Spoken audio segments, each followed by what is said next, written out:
7:14 on this cloudy Monday, November 2nd. You know what I heard? I heard that Alec Berg has a birthday today. He does. He does. Wow. And I don't know where I heard that. Well, happy birthday to Alec Berg. I've known him for a long time. That's what I heard. Yep. Mm-hmm. You know how rumors get started. Yeah. Mm-hmm. You have no idea where that comes from. No, I have no idea. Okay. Wonder how old Alec is. Man, I bet we could find that out. He's got to be getting up there. So how you been? Good. What's going on at Minute Mechanic? Oh, man, we had a good October. It was a busy month. And, you know, of course, October leads into November, and it's usually pretty busy, too. So yeah. Here we go, man. It's amazing to me. And I have a lot of customers come in I visit with when they're waiting, and we get talking about how the year's flown by, and a lot of our older customers will tell you it only speeds up as you get older. Mm-hmm. And man, there's some truth to that, because I don't really know where 2015's went. Zip, it's gone. And, you know, what are we, 20-something days now from Thanksgiving? And 23 days from Thanksgiving, and it's going to be here in a heartbeat. It is, yeah. Well, time marches on, right? Wow. And we're, what, 2 months from Christmas? 2 months from Christmas. Oh. Congratulations to the Kansas City Royals. Hey, that sounds good. Yep. Yeah. Man, they dominated that series, didn't they? We'll keep that trophy in Missouri. Yeah, man, I think there was a lot of fans in New York last night that couldn't believe it, but boy, the Royals just took it to them. Well, and I think the right team deserves that. Yeah. The Mets, they were okay. I mean, they were first in the Eastern Division, but I think they had 88 wins. Yeah. Chicago had like 97, and Pittsburgh, they had, 98 or 99, St. Louis with 100. I mean, when you look at St. Louis, Pittsburgh, and the Chicago Cubs, that was three very good, tight teams. Yeah. For this past baseball season, that National League Central was a tough division, you know. When you win 97, 98 games, you should win that division. But you come in second and third in that division. That's tough. It's tough, man. With 97 wins like Chicago did. Absolutely. So, anyway, hey, I had an ABS light come on Saturday. Okay. What's that mean? Well, it can mean a lot of things. We were talking. Then it went back out. And it's back off. Mm-hmm. Okay. Anti-lock brakes. You guys, most of us will remember back when they first started coming out. Maybe we started seeing them. You know, cars equipped with ABS back in the 80s, somewhere in the 80s. To me, it's the way I remember it. And, of course, now almost everything has and ABS is anti-lock brakes. Mm-hmm. And now most everything is equipped with some sort of an ABS system. What we need to do is explain what is anti-lock brakes, first of all. And anti-lock brakes, there are sensors on the wheels or in a differential, somewhere along the lines like that. And it's a speed sensor. And if you're driving down the road and jump on the brakes and one or two wheels or all the wheels lock, those speed sensors register that. Mm-hmm. The ABS computer sees that, and quicker than you can think, it begins to pump your brake pedal for you. Mm-hmm. And when that happens, you will probably get a funny sensation through the brake pedal. Pulsating sometimes. And then you can also hear it.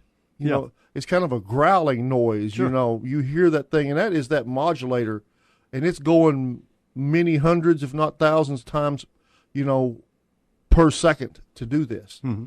And it will free that wheel up, so it will go back to rolling. Because if you lock the front wheels up on your car, on your van, going down the road, you can't steer it then. It won't steer.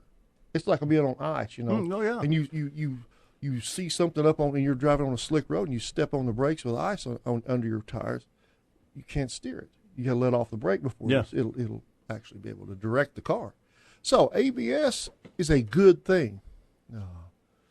You know, I've got it on my vehicle. You know, my wife's car's got it, and it comes in handy at times. You know, on bad surfaces. Yeah. My motorcycle's got ABS. Oh, come on, really? It sure does. You're kidding me. No, man, it's got ABS, Dale. Come on. ABS on a bike. Yeah, they're starting. Well, I could see the safety value there. Doggone right. Yeah. When you got two wheels, you know, you're balancing two wheels.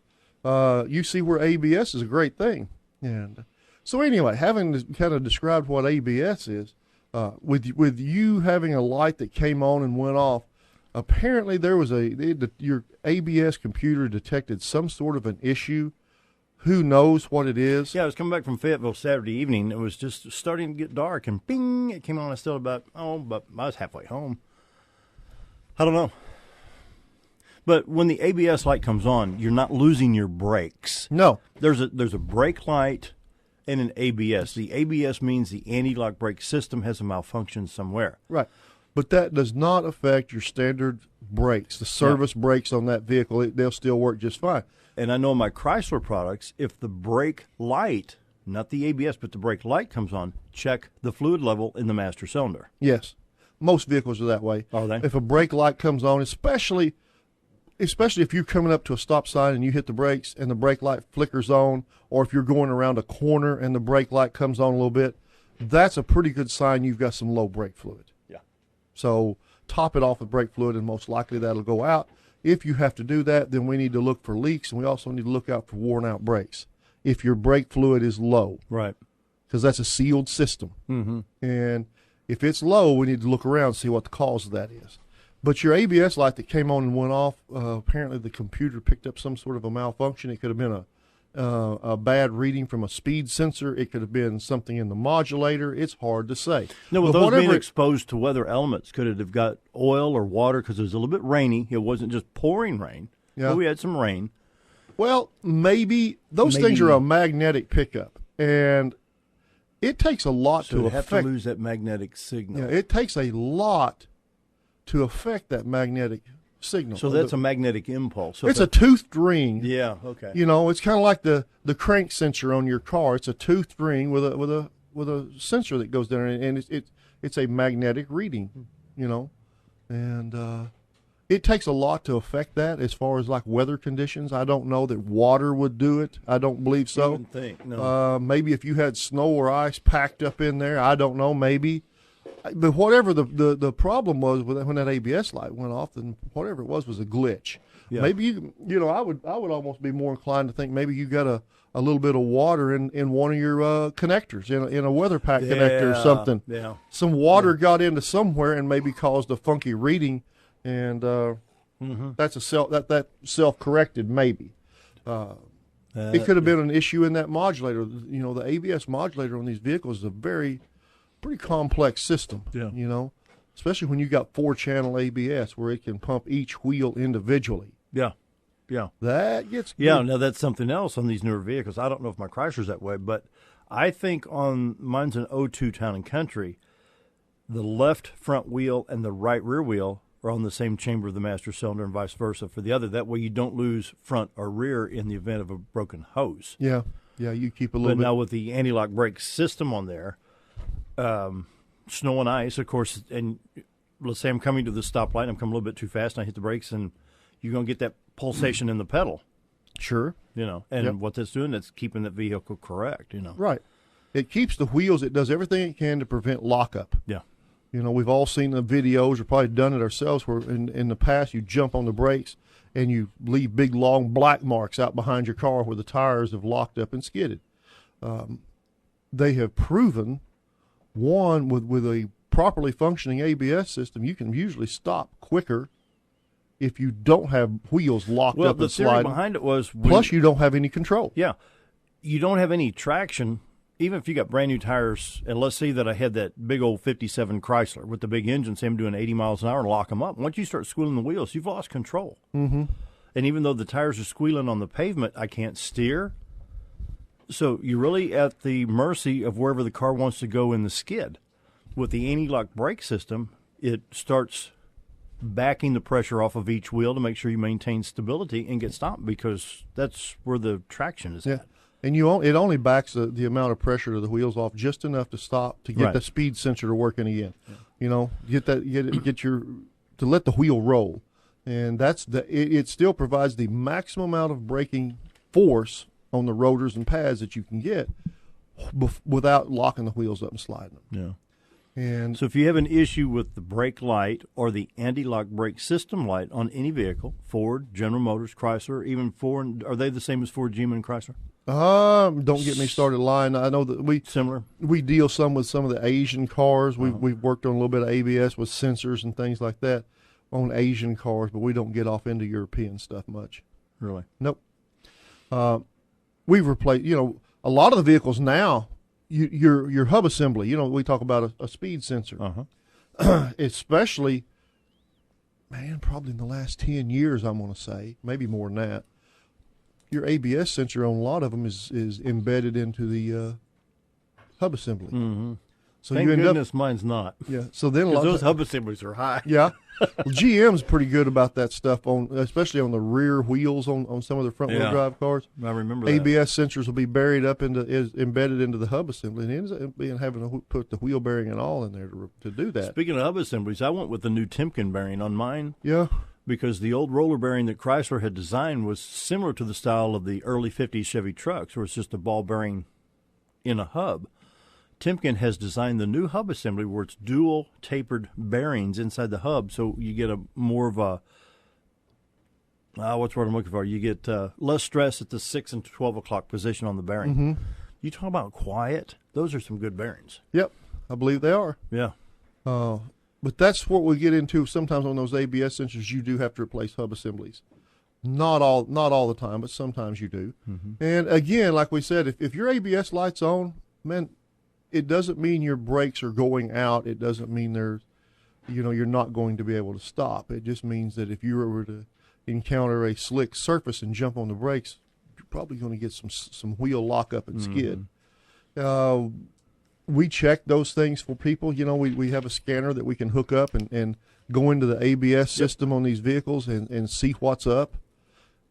That's like your Chrysler. So, if you wanted to swing by the shop one day this week, we can hook up on that thing, and if there's a code in there, we can find it and tell you why that light came on and went off a couple of times this weekend.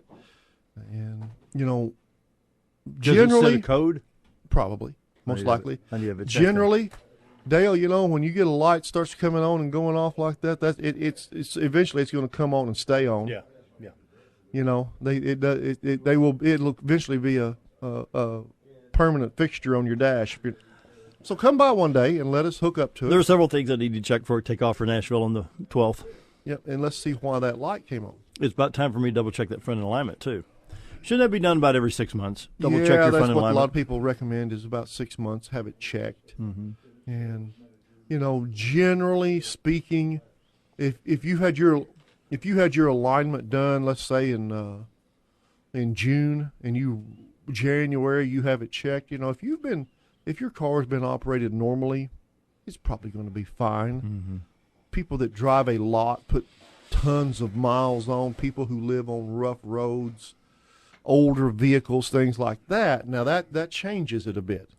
Many times when you get into those things, you'll end up needing some adjustment or something along those lines. Well, there was I didn't see this piece of I-40 that was missing after I hit my head on the roof, Well, I can remember back in the day, going into Memphis, West Memphis over there, that was some of the roughest interstate. Oh. If you don't need an alignment now, you will before you get back. Well, thank goodness I go through Jackson and Paragould, Arkansas. I avoid Memphis like the plague. Yeah, that's they're still working on that road, by the way. Yeah. Well, they have been since I was a child, and I don't see no reason for them to quit. You'd think after almost 50 years they get that highway fixed, but Rick does government project. the stuff with the like we was talking about with alignments, if you've got a pretty new car, fairly reasonable miles on it, and you're driving around Mountain Home here and doing your normal commuting and things, basically speaking, your alignment's going to be good for a while. But again, if you're driving rough roads, you got an older vehicle with a lot of miles on it, you use them hard or use them, work with them and things, alignment needs to be checked more often. And especially with the tires as costly as they are anymore. Oh, yeah. Yep. Oh, yeah. Mid Mechanics located Highway 201 North or across from Salvation Army. 425-3135 is their number.